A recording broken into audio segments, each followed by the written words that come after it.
There are moments when the world feels too loud, when chaos seems to press in from all sides.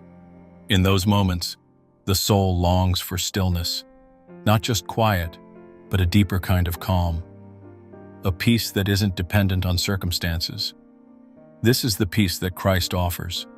It is not the absence of problems, but the presence of God within them. When Paul wrote to the Colossians, "Let the peace of Christ rule in your hearts," he wasn't talking about a fleeting feeling.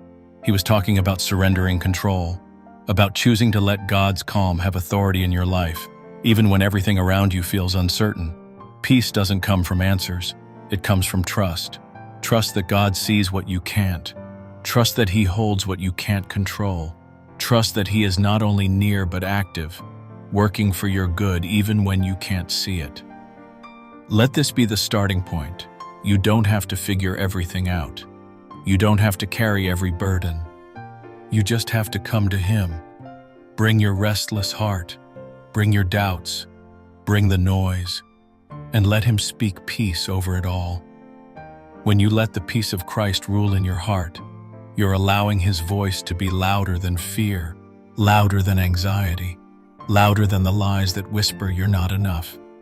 His peace is not passive, it's powerful. It holds ground when everything else shakes. It stands firm when your thoughts try to spiral. It reminds you who you belong to. You were never meant to walk through life weighed down by fear or driven by the need to control everything. Christ invites you into a different way, one where peace isn't the reward for having everything in order, but the foundation you stand on, even when life feels like it's unraveling. Peace begins when you recognize His presence. Right now, in this very moment, He is with you. You don't need to strive to earn it. You don't need to be perfect to receive it. You only need to be willing to pause and let Him take His place in your heart as your peace, your guide, and your guard. Letting the peace of Christ rule means surrendering the throne of your heart. So often, we place our worries there. We allow fear to dictate our steps. We crown anxiety as our counselor. But peace comes when you dethrone those things and give Jesus full authority. This isn't about denying the hard things you face. It's about choosing to trust that Christ is bigger than them. His peace is not ignorance of chaos. It's confidence in His sovereignty over it.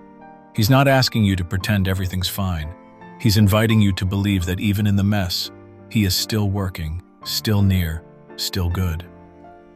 Colossians 3:15 says, "Let the peace of Christ rule in your hearts, since as members of one body, you were called to peace." You were called to peace. It's your inheritance in Christ, not something you need to fight for. It's already yours. Just receive it. Let it lead you. Let it settle the noise.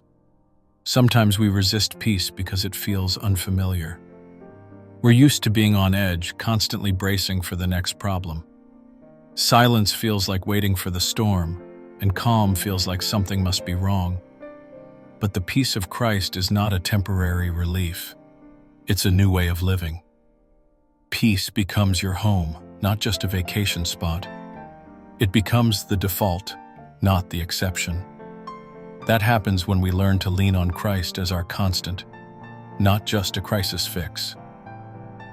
When His presence is your starting point every morning, His peace follows, not because life got easier, but because your heart got steadier.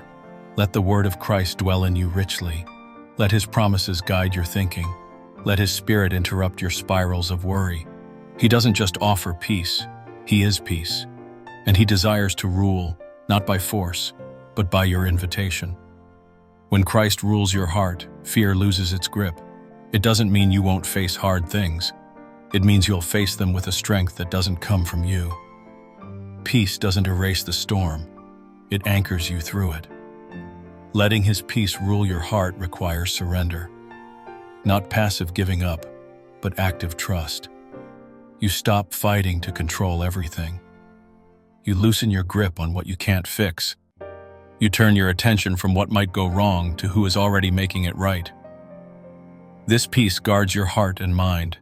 It protects your inner life from being wrecked by outer chaos. Even when the world feels uncertain, you walk steadily, not because of the path, but because of the one walking with you. Peace like that changes your tone, your pace, your presence. People start noticing. They see something in you they can't explain. That's the peace of Christ, quiet, resilient, unshakable. Peace doesn't mean the absence of conflict. It means God's presence in the middle of it. That's why the peace Christ gives is unlike what the world offers. It's not found in comfort, success, or having all the answers. It's found in Him. When the peace of Christ rules your heart, it becomes your compass. It guides your decisions. It helps you say no to anxiety and yes to trust. It reminds you that even when life doesn't go your way, you are still held, still loved, still seen. This peace keeps you soft in a hard world. It doesn't numb you to pain, but it gives you the courage to face it. It doesn't make you indifferent, but it grounds you so deeply in God's truth that the lies lose their power. Letting His peace rule is not a one-time thing. It's a daily surrender. It's waking up and choosing to believe again that God is still good, still in control, still working all things together for your good. Sometimes peace looks like sitting in silence, whispering a prayer you're not sure He'll answer. Other times it's choosing forgiveness when bitterness feels easier, or walking away from worry when your mind wants to spiral. It's in these small moments, these quiet decisions, that the peace of Christ builds a home in your heart. You don't have to force it. You don't have to manufacture a calm that isn't real. His peace doesn't depend on your performance, your strength, or your understanding. It only requires your willingness to let Him in. When fears knock at the door of your mind, let peace answer. When doubt whispers you're not enough, let peace remind you of the cross. When shame tries to steal your joy, let peace restore your worth. And in the middle of it all, grief, joy, confusion, waiting, know that He's near. His peace is not an escape, it's an anchor. The world may not get quieter, the chaos outside might not stop, but the peace of Christ doesn't depend on perfect conditions. It grows in storms. It shines in darkness. It rules not from comfort, but from surrender. When Christ rules your heart, anxiety loses its grip. You no longer live at the mercy of circumstances. You live under the care of a King who has already overcome the world. So breathe slowly. Speak His promises aloud. Let your mind rest on what is true. You are loved. You are forgiven. You are held. Let the peace of Christ settle in your soul, not just as a fleeting feeling, but as a ruling presence, a peace that doesn't visit, but dwells. And tonight, as the day fades and stillness wraps around you, remember, you are not alone. Peace is with you. Christ is with you.